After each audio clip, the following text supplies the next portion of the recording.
हरे कृष्णा। सभी भक्तों का स्वागत करना चाहेंगे हमारे साप्ताहिक भगवत गीता के 11वें अध्याय के चर्चा सत्र में। प्रारंभ करते हैं प्रार्थना से। प्रपन्न पारिजाताय तोत्र वेत्रैकपाणये ज्ञानमुद्राय कृष्णाय गीतामृतदुहे नमः। ओम अज्ञानतिमिरान्धस्य ज्ञानाञ्जनशलाकया चक्षुरुन्मिलितं येन तस्मै श्रीगुरवे नमः। नमः ओं विष्णुपादाय कृष्णप्रेष्ठाय भूतले श्रीमते भक्तिवेदान्तस्वामिन् इति नामिने। नमस्ते सारस्वते देवे गौरवाणी प्रचारिणे निर्विशेषशून्यवादी पाश्चात्यदेशतारिणे। जय श्री कृष्ण चैतन्य प्रभु नित्यानंद श्री अद्वैत गदाधर श्रीवासादि गौर भक्त वृंद। हरे कृष्ण कृष्ण कृष्ण हरे हरे, हरे राम राम राम हरे हरे। हरे कृष्णा। तो हम 11वां अध्याय देख रहे हैं और उसे हमने 7 विभागों में विभाजित किया हुआ है। पहले विभाग में अर्जुन विश्वरूप देखने की अभिलाषा भगवान श्री कृष्ण के सामने व्यक्त करते हैं। दूसरे विभाग में विश्वरूप का वर्णन भगवान स्वयं करते हैं कि अर्जुन तू क्या क्या देखेगा। तीसरे विभाग में फिर संजय विश्वरूप में क्या क्या दिखाई दे रहा है उसका वर्णन करते हैं। और चौथा विभाग अर्जुन द्वारा विश्वरूप दर्शन का अनुभव व्यक्त हो रहा है। और इस चौथे विभाग का आज हमारा आखिरी सेक्शन रहेगा। पिछले सत्र में हमने 2 श्लोकों के ऊपर चर्चा की थी। तो सर्वप्रथम 26-27 श्लोक, इन 2 श्लोकों में मुख्य मुख्य कौन से योद्धाएं विराट रूप के मुंह में प्रवेश कर रहे हैं इसका वर्णन किया गया था। और वे योद्धा किस प्रकार से विश्वरूप के मुख में प्रवेश कर रहे हैं इसके लिए अर्जुन ने 2 दृष्टांत दिए थे जिसकी चर्चा हमने पिछले सत्र में की थी। तो छोटा सा रिकैप यदि हम लोग ले तो 28वें श्लोक में खास करके जो नदी समुद्र की ओर बहती है उसका दृष्टांत अर्जुन ने दिया था। तो जो अपना कर्तव्य समझकर धर्म की दृष्टि से युद्ध में आए हुए हैं और जो उच्च गति चाहने वाले हैं ऐसे पुरुषों का विराट रूप में नदियों के दृष्टांत से प्रवेश करने का वर्णन अर्जुन इस श्लोक में करते हैं। उदाहरण के लिए भीष्म पितामह, द्रोण इत्यादि श्लोक हमने देखा था। यथा नदीनां बहवोऽम्बुवेगाः समुद्रमेवाभिमुखा द्रवन्ति तथा तवामि नरलोकवीरा विशन्ति वक्त्राण्यभिविज्वलन्ति। यथा नदीनां बहवः अम्बुवेगाः समुद्रम एव अभिमुखाः द्रवन्ति, जिस प्रकार से, यथा यानी जिस प्रकार से नदियों का बहुत सारे समूह, अम्बुवेगाः जो जल होता है नदियों का, वो वेग से द्रुत गति से समुद्रम एव अभिमुखा द्रवंती समुद्र की ओर बड़े तेजी से बहता है। तथा उसी प्रकार से अमी नरलोक वीरा, ये जो संपूर्ण योद्धा यहाँ पर एकत्रित हुए हैं, पृथ्वीलोक के वीर, उनका समूह अमी, ये लोग अभिविज्वलंती तव वक्त्राणि विशंति, ये आपके प्रज्वलित मुखों के अंदर जो है वो प्रवेश कर रहे हैं, बिल्कुल उसी प्रकार से।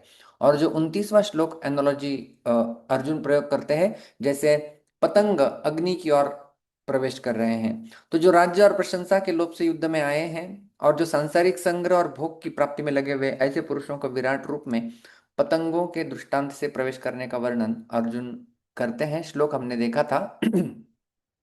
यथा प्रदीप्तं ज्वलनं पतंगा विशन्ति नाशाय समृद्ध वेगाः तथैव नाशाय विशन्ति लोकास्तवापि वक्त्राणि समृद्ध वेगाः। यथा जिस प्रकार से समृद्ध वेगाः पतंगाः, बिल्कुल समृद्धशाली वेग में पतंगा या जो मौत है, प्रदीप्तम ज्वलनम नाशाय विशंति, जो प्रज्वलित अग्नि है उसकी और जो है वो अपने स्वयं के विनाश के लिए प्रवेश करता है अग्नि में।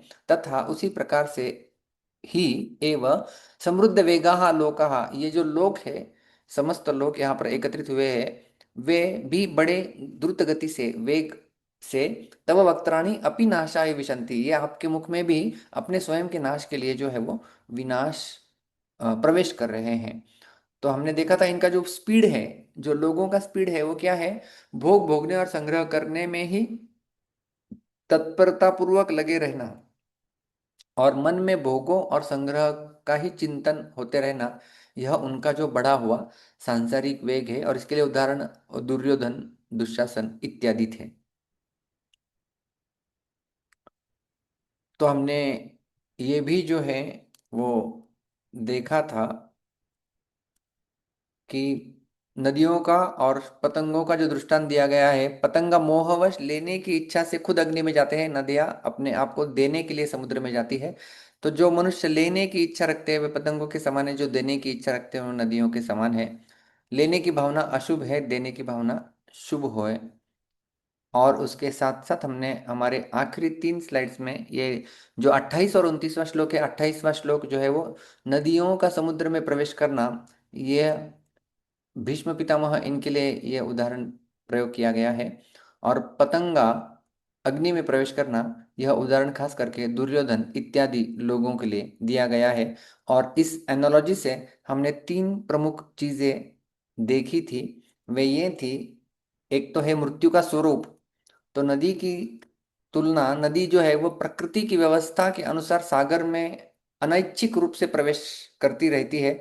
उसी प्रकार से भीष्म पितामह परिस्थितिवश पराजित पक्ष की ओर से लड़ने और मरने के लिए विवश हुए थे। ये स्वाभाविक अनैच्छिक रूप से होता है।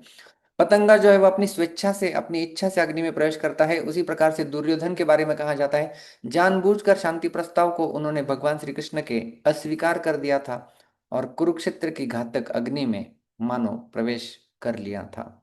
तो यह हो गया मृत्यु का स्वरूप के रूप में एनालॉजी।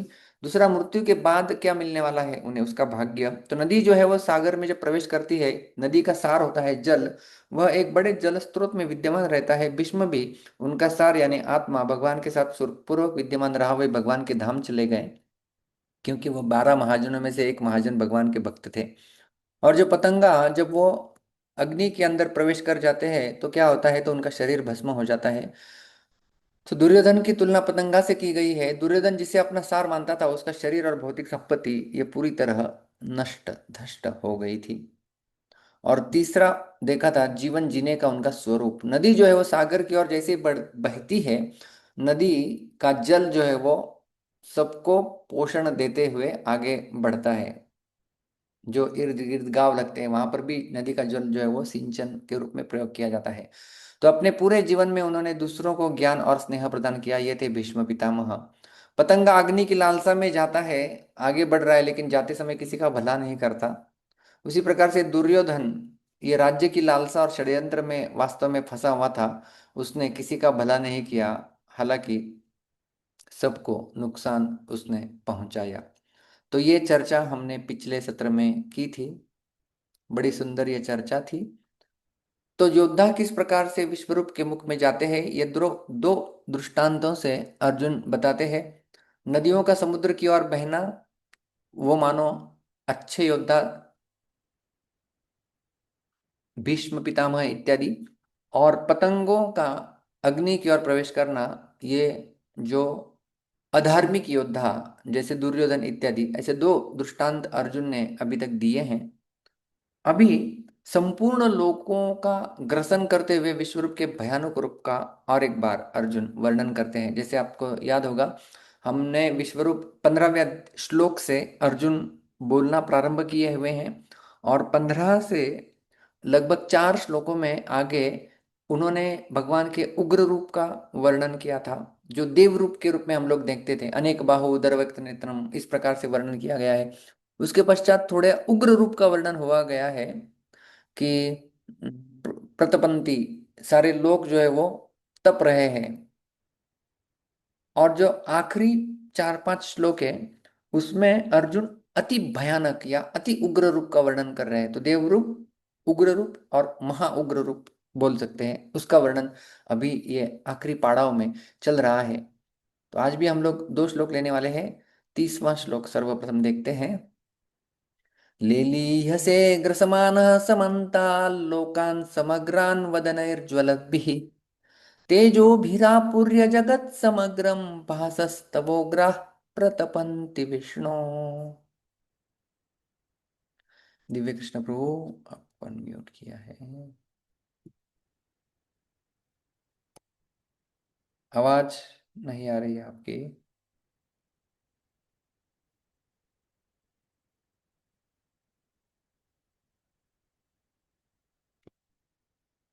दिव्य कृष्ण प्रभु, आवाज।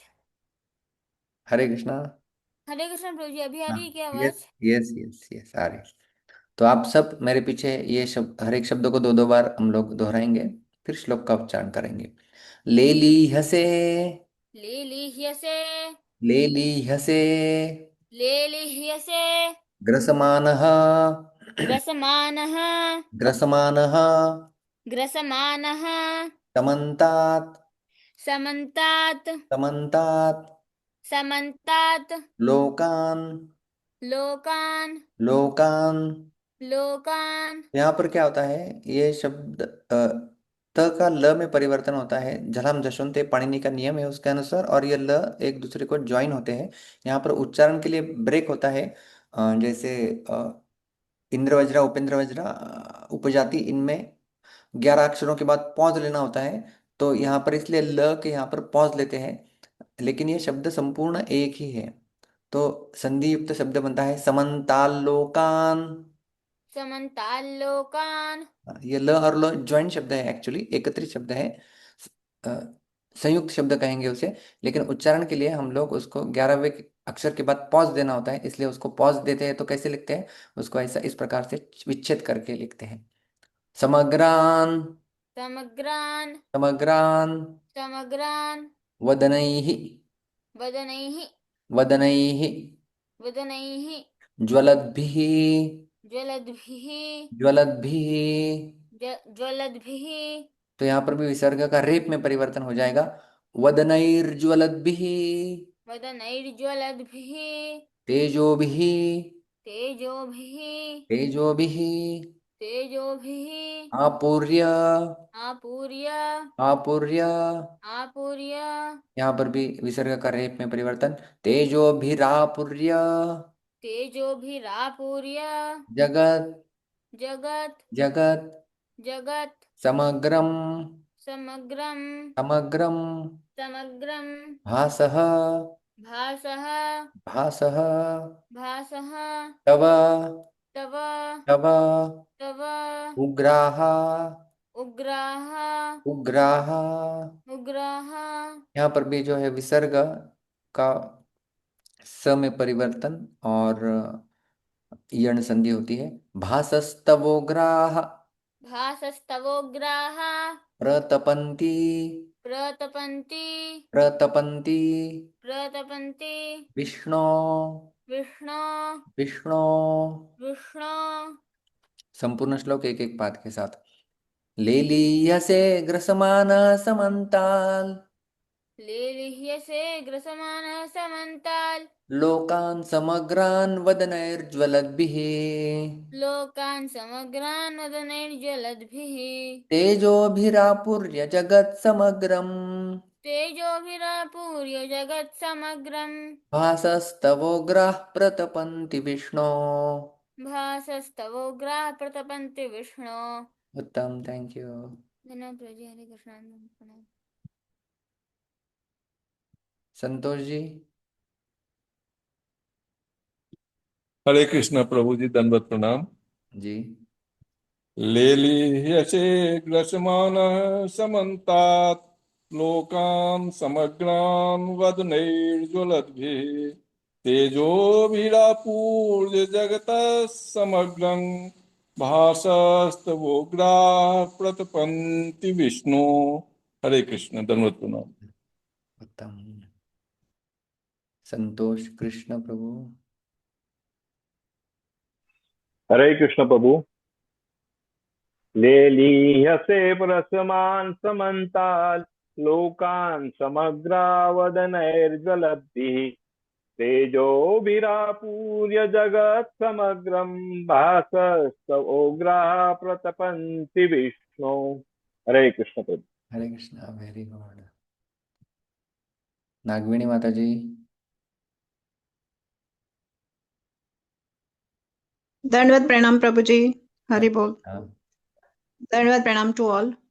लेलिह्यसे ग्रसमान समन्ताल् लोकान् समग्रान् वदनैर्ज्वलद्भिः तेजोभिरापूर्य जगत् समग्रम् भासस्तवोग्रा प्रतपन्ति विष्णो।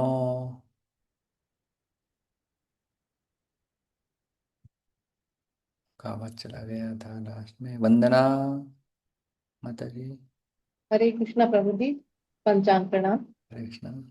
लेलीह से ग्रस मानः समन्तान् लोकान् समग्रान् वदनर्जलद्भिः तेजोभिरापूर्य जगत् समग्रं भासस्तवोग्राः प्रतपन्ति विष्णु। हरे कृष्णा प्रभु जी। उत्तम। हरे कृष्णा। शोभा माता जी। हरे कृष्ण प्रभु जी। दंडवत प्रणाम। लेलीयसे ग्रसमानः समन्ताल्लोकान् समग्रान् वदनैर्ज्वलद्भिः तेजोभिरापूर्य जगत्समग्रं भासस्तवोग्राः प्रतपन्ति विष्णु। हरे कृष्ण। थैंक यू माता जी। और एक लेंगे क्योंकि बाद में हमें दूसरा श्लोक भी लेना है। गौरांगी। हरे कृष्ण प्रभु जी। दंडवत प्रणाम। Gaurangi welcome back. हाँ। मेरे पीछे बोलेंगे। हरि बोल। लेलीयसे ग्रसमानः समन्ताल् लेलीहसे ग्रसमानः समन्तात् लोकान् समग्रान् वदनैर्ज्वलद्भिः लोकान् समग्रात् वदने ज्वल विः दि तेजोभिरापुर्य जगत् समग्रम् तेजोभिरापूर्य जगत् समग्रम् भासस्तवोग्राः प्रतपन्ति विष्णो। सस्त्वग्रो ग्राह प्रतपन्ति विष्णु। गौरंगी आप एब्सेंट रहेंगी तो ऐसे ही अस्पष्ट हो जाएगा आपका उच्चारण, इसलिए हर बार उपस्थित रहने का। ठीक है। हरि बोल। हरि बोल। और दो लोग हैं, चलो ले लेते हैं हमसे। ओके, पलक माता जी।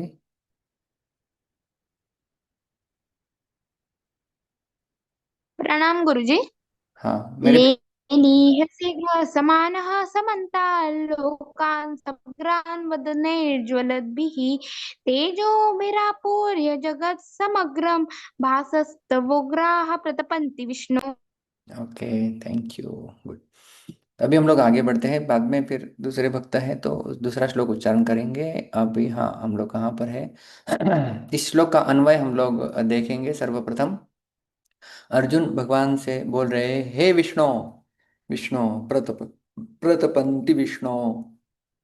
तो भगवान को बोलते हैं, हे विष्णु, ज्वलद्भिः वदनैः समग्रान् लोकान् समन्तात् ग्रसमानः लेलीयसे। और तेजोभिः समग्रम जगत आपूर्य तव उग्राः भासः प्रतपन्ति। श्लोक का अनुवाद श्रील प्रभुपाद जी करते हैं, हे विष्णु, मैं देखता हूं कि आप अपने प्रज्वलित मुखों से सभी दिशाओं के लोगों को निगले जा रहे हैं। आप सारे ब्रह्मांड को अपने तेज से आपूरित करके अपनी विकराल झुलसाती किरणों सहित प्रकट हो रहे हैं। बिल्कुल शुद्ध हिंदी में प्रभुपाद जी अनुवाद किए हुए हैं इसको। मतलब प्रभुपाद जी ने तो अंग्रेजी में लिखा है, उसका शुद्ध अनुवाद किया गया है। तो इसको यदि हम लोग समझने का प्रयास करें, सर्वप्रथम कह रहे हैं अर्जुन, ज्वलद्भिः वदनैः, मतलब अपने प्रज्वलित, वदन मतलब मुख, अपने ज्वलद्भिः यानी अपने प्रज्वलित मुख के द्वारा, वदनैः तृतीया विभक्ति का प्रयोग किया गया है। वदनैः अपने मुखों के द्वारा, जलने वाले, कैसे मुख? जलने वाले मुख, प्रज्वलित मुखों के द्वारा समग्रान लोकान, समग्रान लोकान मतलब संपूर्ण लोकों को, संपूर्ण लोकों को, समन्तात ग्रसमानः, संपूर्ण रूप से, ग्रसमानः मतलब उनको आप चारों ओर से, समन्तात यानी चारों ओर से ग्रसन करते हुए, चारों ओर से आपका मुख जो है वो ग्रसन कर रहा है। और लेलीयसे, लेलीयसे ने बार बार चाट रहे हैं। लेलीयसे इसको उदाहरण दिया जाता है, जो हम लोग कुछ कुछ भी चीज खाते हैं ना, तो खाने वाली चीजें चार प्रकार की होती है, भक्ष्य चुक्ष लेह्य पेय। जैसे हम लोग अपने इसमें देखा होगा, मंगल आरती जो विश्वनाथ चक्रवर्ती ठाकुर इन्होंने लिखा है, कि उसमें वो लिखते हैं कि चतुर्विधा श्री भगवत प्रसादो स्वादान्न तृप्तान हरिभक्त संगान कृत्वैव तृप्तिम भजता सदैव। यहाँ पर भी ये चार प्रकार के भोजनों का वर्णन आता है। और इसके साथ साथ 15वें अध्याय में भी एक जगह वर्णन आता है, कोई जानता है कहाँ पर भगवान बताते हैं? 4 प्रकार के भोजन का वर्णन आता है। एनीवन? 15वें अध्याय में दिव्य कृष्ण यू नो? आनंदी गौरी माता जी हाथ ऊपर किए हैं। जी माता जी। चतुर्विध चतुर्विध पचाम्यन्नं चतुर्विधम् अहं वैश्वानरो भूत्वा अहं वैश्वानरो प्राणिनां देहमाश्रितः प्राणापान समायुक्तः पचाम्यन्नं चतुर्विधम। मैं 4 प्रकार के भोजन का पचन करता हूँ। तो ये 4 प्रकार के भोजन मैंने आपको बताए हैं। ये होते हैं भक्ष्य चुक्ष लेह्य पेय। भक्ष्य यानी जिसको हम लोग भोजन के रूप में ग्रहण करते हैं, चुक्ष और लेह्य और पेय। भक्ष्य यानी उसको लेके सीधा निगल जाना पड़ता है। जैसे दवाई लेते हैं ना, हम लोग दवाई लेते हैं उसको सीधा भक्ष्य करते हैं। चुक्ष यानी उसको चबा के खाते हैं, दाल राइस सब्जी चपाती चबा चबा के खाते हैं। तीसरा होता है लेह्य। लेह्य मतलब चॉकलेट जैसा, चॉकलेट इसको इस प्रकार से हम लोग। और चौथा होता है पेय, मतलब लिक्विड, जूस पियो, दूध पियो, पानी पियो, वो पेय। इन 4 के अलावा और कोई खाद्य पदार्थ होता नहीं, खाने का तरीका नहीं होता है। 4 में ही प्रकार से हम लोग खाते हैं। तो यहाँ पर विश्वरूप के मुंह में सारे लोग जो है वो प्रवेश कर रहे हैं, और यहाँ पर इतना भयानक उग्र रूप का वर्णन हो रहा है। और अर्जुन बोल रहे हैं भगवान आप लेली हसे का अर्थ समझ में आ रहा है आपको? बार बार चाट रहे हैं, मतलब भगवान की जिह्वा मानो क्या हो रही है, आप संपूर्ण प्राणियों का संहार कर रहे हैं और कोई इधर उधर न चला जाए, इसलिए बार बार जीभ के लपेट से अपने प्रज्वलित मुखों में लेते हुए उनका ग्रसन कर रहे हैं। तो मतलब विश्व इतना बड़ा मुख है, और सबको सब लोग कैसा है वो मुख? प्रज्वलित है, ज्वलत भी वदने ही। तो ये भगवान के मुख, उनके मुख से ज्वालाएं निकल रही है, और सारे लोग उनके मुख में प्रवेश कर रहे हैं, कोई यहाँ वहां छूट ना जाए इसलिए जिह्वा से उसको वापस खींच रहे हैं। तो वो और उसको चाट रहे हैं। तो ऐसा वर्णन कर रहे हैं, इसलिए लेली हसे शब्द का प्रयोग किया गया है। तो ये हो गया लेली हसे। आगे वो कहते हैं विष्णु। विष्णु यानी सर्वव्यापी विष्णु। और आप कितने हैं? आप विश्वरूप के रूप में तो दिखाई दे रहे हैं, लेकिन आपने क्या चीज व्याप्त किया हुआ है? सर्वव्यापी है आप। पिछले श्लोकों में आपने एनोलॉजी देखा था कितना व्याप्ति है भगवान का। द्यावा पृथिव्योरिदमंतरम ही, पृथ्वी से लेकर स्वर्ग तक कितनी व्याप्ति है भगवान की। तो ये सर्वव्यापी है, इसलिए विष्णु शब्द का प्रयोग अर्जुन भगवान के लिए करते हैं। और आगे कहते हैं तेजो भी समग्रम जगत आपूर्य। तेजो भी मतलब अपने तेज से समग्रम जगत मतलब संपूर्ण जगत को जो है वो आपूर्य, आपूर्य यानी परिपूर्ण कर रहे हैं।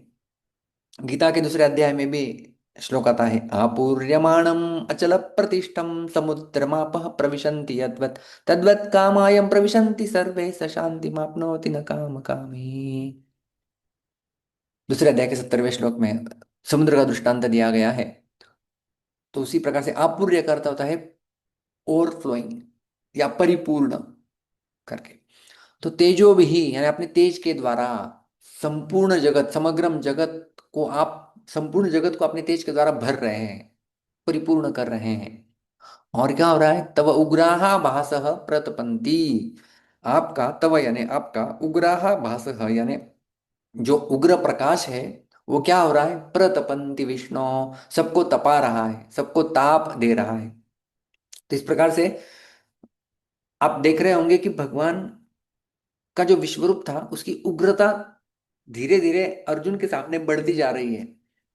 अभी लेली से वो चाट रहे हैं, अंदर जा रहे हैं, और सब पूरे विश्व को व्याप्त किए हुए हैं, और सब जगह सब संपूर्ण लोगों को तपा रहे हैं। तपंती, प्रकृष्ट रूपेण तपंती, बड़े अच्छे से तपा रहे हैं, कोई छूट नहीं रहा है यहाँ पर। तपंती का अर्थ है तपाना, प्रतपंती यानी प्रकृष्ट रूपेण तपंती, बिल्कुल अच्छे से तपा रहे हैं आप सबको। तो ऐसा भगवान की उग्रता मानो बढ़ती हुई प्रतीत हो रही है अर्जुन को। इसका परिणाम अर्जुन के ऊपर हो जाता है कि अर्जुन थोड़ा डर जाते हैं। तो संपूर्ण लोगों को ग्रसन करते हुए विश्व रूप में भयानक रूप का वर्णन अर्जुन ने 30वें श्लोक में किया। अभी क्या हो रहा है, विराट रूप अपने विलक्षण विलक्षण रूपों का दर्शन कराते ही जा रहे, कराते ही जा रहे। उनके भयंकर और अत्यंत उग्र रूप को देखकर अर्जुन घबरा गए। अतः अत्यंत उग्र रूपधारी भगवान का वास्तविक परिचय जानने के लिए अर्जुन प्रश्न करते हैं। अर्जुन अभी प्रश्न पूछेंगे। अर्जुन के सामने भगवान श्री कृष्ण खड़े थे। अभी इतना ये विश्व रूप आया, अर्जुन बोल गए। अर्जुन समझ में नहीं आए कि अरे ये कृष्ण है कि कौन है।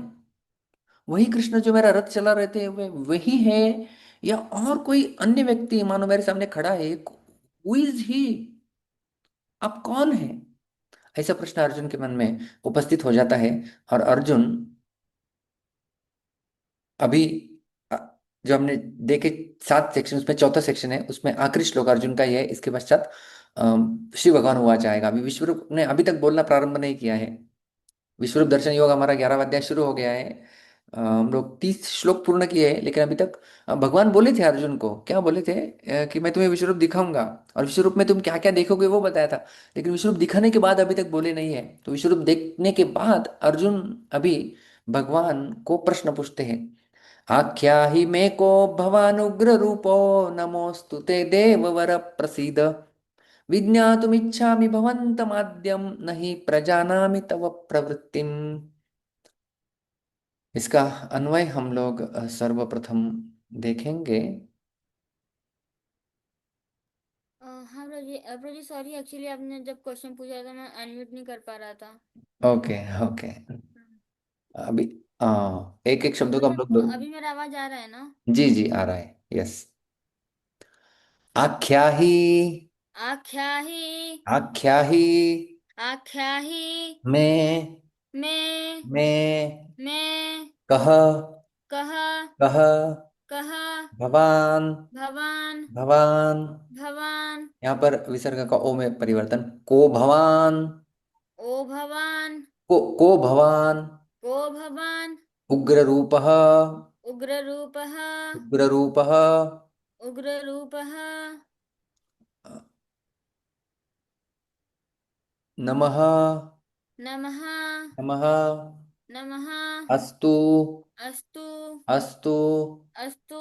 यहाँ पर भी विसर्ग ओ में परिवर्तन, अवग्रह आ जाता है। नमोस्तु नमोस्तु ते ते ते ते देववर देववर देववर देववर प्रसीद प्रसीद प्रसीद, प्रसीद विज्ञातुं विज्ञातुं विज्ञातुं विज्ञातुम् इच्छामि इच्छामि इच्छामि इच्छामि भवन्तं भवन्तं भवन्तं भवन्तम् आद्यं आद्यम् आद्यं आद्यं न न हि हि प्रजानामि प्रजानामि प्रजानामि प्रजानामि तव तव तव तव प्रवृत्तिं प्रवृत्तिं प्रवृत्तिं।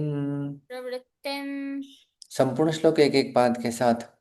आख्या ही मे को भवानुग्र रूपो, आख्याहि मे को भवानुग्र रूपो, नमोस्तु ते देववर प्रसीद, नमोस्तु ते देववर प्रसीद। विज्ञातुमिच्छामि भवन्तमाद्यं विज्ञातुमिच्छामि भवन्तमाद्यं न हि प्रजानामि तव प्रवृत्तिम्। न हि प्रजानामि तव प्रवृत्तिम्। Very good. थैंक यू प्रभु। हरे कृष्ण। पुनीता माता जी। हरे कृष्ण प्रभु, दंडवत प्रणाम। मैं प्रभु आपके मेरे पीछे मैं पीछे बोले, दोहराऊंगी। हाँ जी जी, अच्छा। आख्या ही मे को भवानुग्र रूपो, आख्या ही मे को भवानुग्रूपो, नमोस्तु ते देववर प्रसीद, नमोस्तु दे देववर प्रसिद्ध, विज्ञातुमिच्छामि भवन्तमाद्यम् विज्ञातुमिच्छामि भवन्तमादम् न हि प्रजानामि तव प्रवृत्तिम्। न हि प्रजानामि तवं प्रवृत्तिम्। अच्छा। मीना माता जी। हरे कृष्ण प्रभु जी, पंचांग प्रणाम।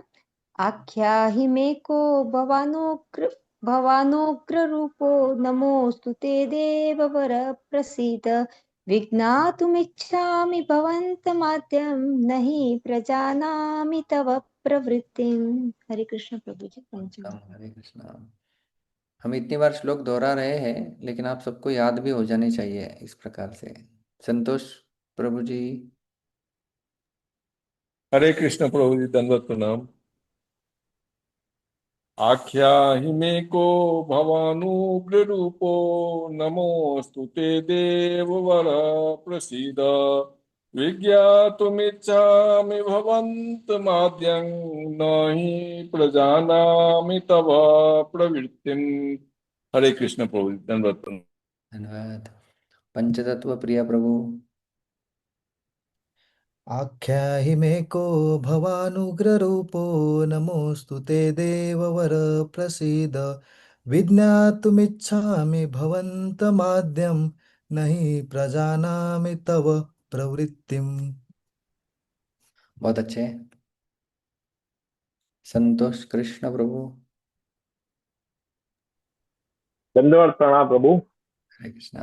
आख्याहि मे को भवानुग्ररूपो नमोऽस्तु ते देववर प्रसीद विज्ञातुमिच्छामि भवन्तमाद्यं न हि प्रजानामि तव प्रवृत्तिम्। हरे कृष्ण प्रभु। Thank you. जो पहले नहीं किए उनको लेंगे, फिर आखिर में हम लोग पुनः एक बार होने के बाद किसी को रिसेट करना है तो ले सकते हैं। प्रभु हरे कृष्णा। आख्या ही मे को भवानुग्र रूपो आख्यामि मे को भवानुग्ररूपे नमोस्तु ते देववर प्रसीद नमोऽस्तु ते देवधर प्रसीद विज्ञातुमिच्छामि भवन्तमाद्यम् विज्ञातुमिच्छामि भवन्तमाद्यं न हि प्रजानामि तव प्रवृत्तिम्। न हि प्रजानामि तव प्रवृत्तिम्। Okay, thank you. अभी हम लोग किसी को और भी उच्चारण करना है तो हम लोग क्लास के पश्चात भी ले सकते हैं। अभी हम लोग आगे बढ़ते हैं, इस श्लोक का अन्वय देखते हैं। उग्र रूप भवान कह मे आख्या ही हे देववर ते नमः अस्तु त्वं प्रसीद आद्यम भवन्तं विज्ञातुम इच्छामि तव प्रवृत्तिम न हि प्रजानामि।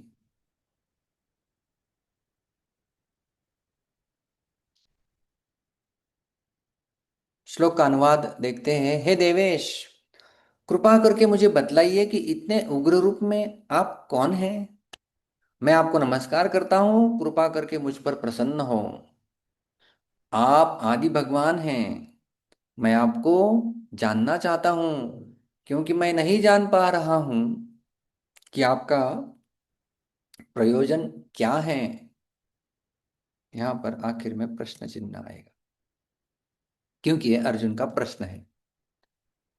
तो देखते हैं क्या बोल रहे हैं अर्जुन। सर्वप्रथम वे कहते हैं उग्र रूप, भगवान को उग्र रूप कह के पुकारते हैं।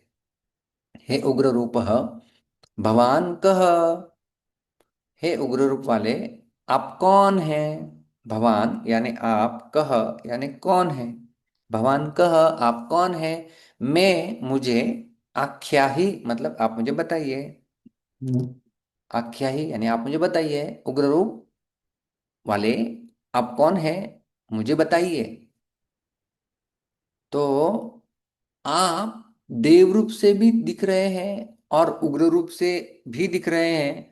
वास्तव में ऐसे रूपों को धारण करने वाले आप कौन हैं। हु आर यू, ये प्रश्न है अर्जुन का। हु आर यू, आप कौन हैं। अभी अर्जुन, भगवान श्री कृष्ण सारथी के रूप में आए थे, उनके बीच में वार्तालाप हो रहा था, तो अर्जुन को पता है ये कृष्ण है। लेकिन अभी अर्जुन इतने डर गए, इतना सारे योद्धा प्रवेश कर रहे हैं और सारा अभी तक हमने देखा जो भयंकर भयानक वर्णन जो है वो देखने के पश्चात अर्जुन अभी डरे हुए हैं। और वे पूछते, सर्व पहला प्रश्न क्या पूछते हैं कि भगवान कह आप कौन हैं। और वे कहते हैं हे देववर, देवताओं में सर्वश्रेष्ठ, क्योंकि वहां पर सारे देवताओं को उन्होंने ऑलरेडी देखा था। ब्रह्मांडमीशम कमलासनस्तम ऋषिं सर्वान उरगाम सिद्धि, सारे ऋषि ब्रह्मा जी इन सबको देखा हुआ है, सब लोग हाथ जोड़कर प्रणाम कर रहे हैं आपको। आप सभी देवों में श्रेष्ठ है, देववर हे देववर, सभी देवताओं में सर्वश्रेष्ठ। ते नमः अस्तु, आप सबसे श्रेष्ठ है, मैं आपको नमस्कार करता हूँ। सबसे पहला चीज, अभी अर्जुन क्या बोल रहे हैं भगवान को कि ते यानी आपको, नमः अस्तु मेरा नमस्कार है, मेरा नमस्कार स्वीकार कर लीजिए।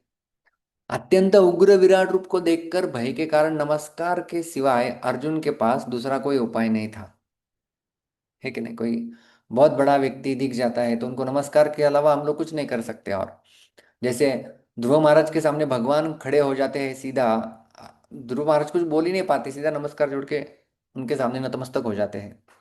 और जहाँ कहाँ पर भी आप देखिए, जहां पर भी भगवान की भगवत्ता प्रकट हुई है, वहां पर उनके सामने या किसी भक्त के सामने अचानक भगवान प्रकट हुए हैं तो वो केवल नतमस्तक ही हुए हैं। तो अर्जुन के सामने और दूसरा कुछ चारा नहीं था, आपको नमन है मेरा, ऐसा अर्जुन बोलते हैं। और कहते हैं त्वम प्रसीद, त्वम बोला नहीं गया है इसलिए ब्रैकेट में दिया गया है, प्रसीद देववर प्रसीद, आप जो है वो प्रसन्न होइए, प्रसन्न होइए। प्रसन्न क्यों, आपके आपने आपको याद होगा 3-4 श्लोक पहले भी अर्जुन ने यही बोला था, प्रसीद, आप हैप्पी हैप्पी हो, प्रसन्न हो जाइए। क्योंकि भगवान अपनी जीभ से सबको अपने मुखों में लेकर बार बार चाट रहे हैं, ऐसे भयंकर बर्ताव को देखकर अर्जुन प्रार्थना करते हैं कि आप प्रसन्न हो जाए। क्योंकि अर्जुन को लग रहा था मानो ये विश्व गुस्सा हो गए क्या, सबको निगलते जा रहे हैं, तो आपका गुस्सा छोड़ दीजिए, प्रसीद प्रसन्न हो जाइए, ऐसा विश्वरूप को अर्जुन बोल रहे थे, आप प्रसन्न हो जाइए, प्रसीद। और आद्यम भवंतम विज्ञातुम इच्छामि, आद्यम यानी आदि रूप, भवंतम यानी आपको, विज्ञातुम इच्छामि मैं तत्व से जानना चाहता हूं, तत्व से मुझे जानना है आप कौन है। भगवान का पहला अवतार संसार विराट रूप में ही हुआ था, इसलिए अर्जुन कहते हैं कि आदि नारायण आपको मैं स्पष्ट रूप से नहीं जानता हूं। भवंतम मतलब आपको, आद्यम सबसे पहले पुरुष, तो वास्तव में विराट रूप जो है वो भगवान का पहला अवतार इस संसार में माना जाता है। अवतार यानी ये भगवान का अवतार नहीं है, लेकिन एक विराट रूप की संकल्पना श्रीमद् भागवत के तृतीय स्कंद में भी प्रस्तुत की गई है, जिसमें समस्त नदियां जो बह रही है वो भगवान के रक्तवाहिनियों के साथ तुलना की जाती है। जो सारे वृक्ष इत्यादि है ये भगवान के रोमांच के साथ उसकी तुलना की जाती है। और जो ऊपर के लोग है भगवान के मुख के समान, मध्य लोग भगवान के कटी प्रदेश के समान, और जो पाताल निचले लोग है वो भगवान के चरणों के समान, ऐसा एक विश्व रूप की संकल्पना के रूप में प्रस्तुत किया गया है। तो इस संसार की जब उत्पत्ति होती है तो मानो वो विराट रूप ही दिखाई देता है, वहां पर भी विश्व रूप का वर्णन आता है। तो वो सबसे पहला वर्णन है, इसलिए अर्जुन बोल रहे हैं आद्यम भवंतम, आद्य मैंने सबसे पहले, सबसे पहले आप थे आदि नारायण के रूप में। विज्ञातुम इच्छा में, मैं आपको जानना चाहता हूँ। क्यों जानना चाहते हैं भाई, तब प्रवृत्तिम नहीं प्रजानामि, न जानामि, तब प्रवृत्तिम मतलब आपकी जो प्रवृत्ति है, न ही मैं बिल्कुल ही प्रजानामि नहीं जानता नहीं हूँ। जानामि जानामि अर्थात क्या है, जानामि यानी जानना, प्रजानामि मतलब अच्छे से जानना, न ही प्रजानामि मैं बिल्कुल अच्छे से नहीं जान रहा हूँ। जानामि शब्द आपने सुना होगा, दुर्योधन भी बोलता है ना, महाभारत में होना था, जानामि धर्मम न च मे प्रवृत्ति ही जानामि अधर्मम न च मे निवृत्ति। जानामि धर्मम, मैं धर्म को जानता हूँ, न च मे प्रवृत्ति लेकिन मेरी प्रवृत्ति नहीं है, मैं कर नहीं पा रहा हूँ। जानामि अधर्म, मैं अधर्म क्या है वो भी जानता हूँ, लेकिन न च मे निवृत्ति, मेरी उसमें निवृत्ति नहीं है। तो जानामि का अर्थ होता है जानना। हम जब संस्कृत सीख रहे थे तो उस समय संस्कृत संभाषण होता है, संस्कृत में हम लोग बोल भी सकते हैं।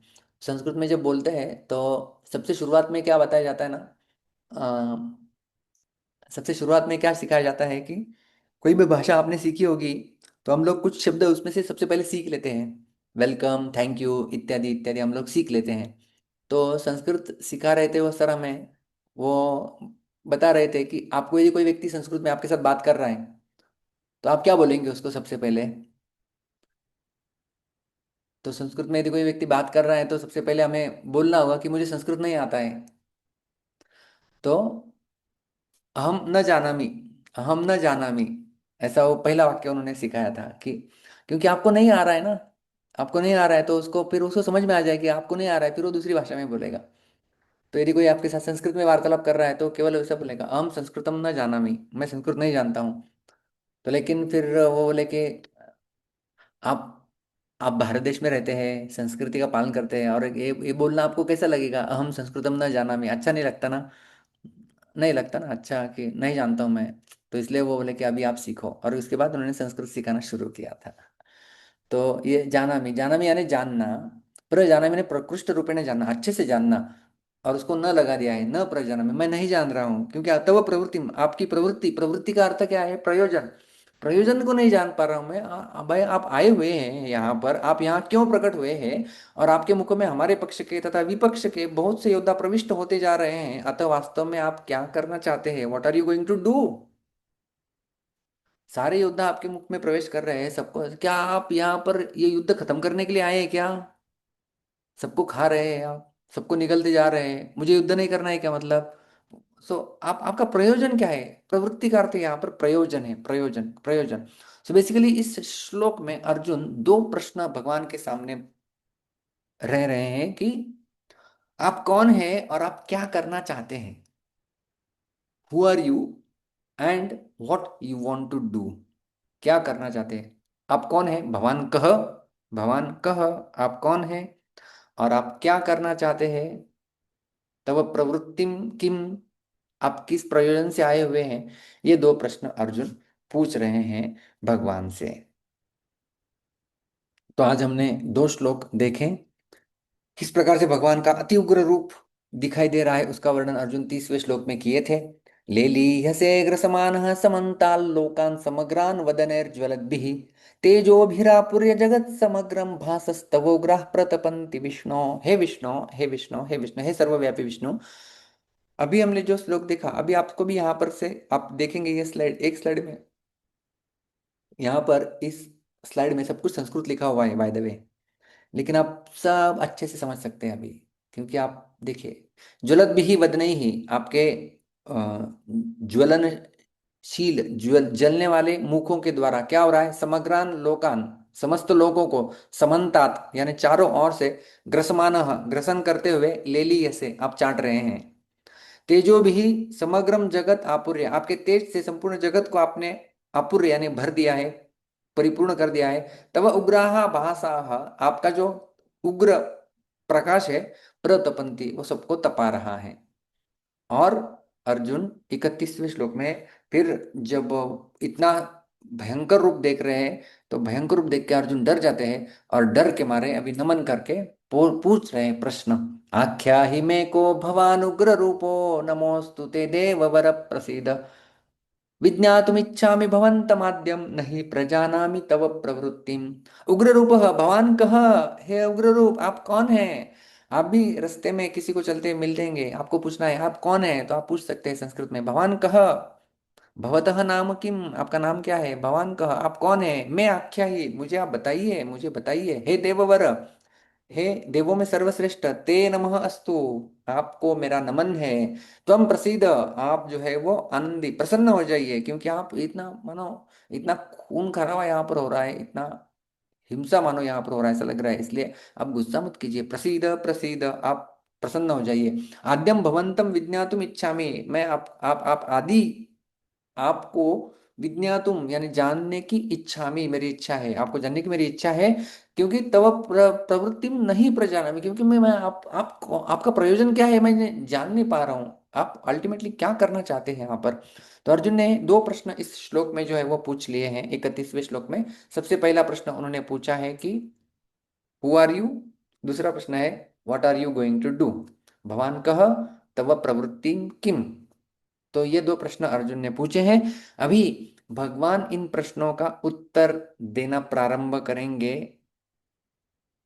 भगवान क्या बताते हैं अर्जुन को उत्तर के रूप में, कि वो कौन है और क्या करने के लिए यहाँ पर उपस्थित हुए हैं, इसकी चर्चा हम हमारे अगले सत्र में करेंगे। बहुत बहुत धन्यवाद। हरे कृष्णा। ग्रंथराज श्रीमद् भगवद गीता की जय, श्रील प्रभुपाद की जय।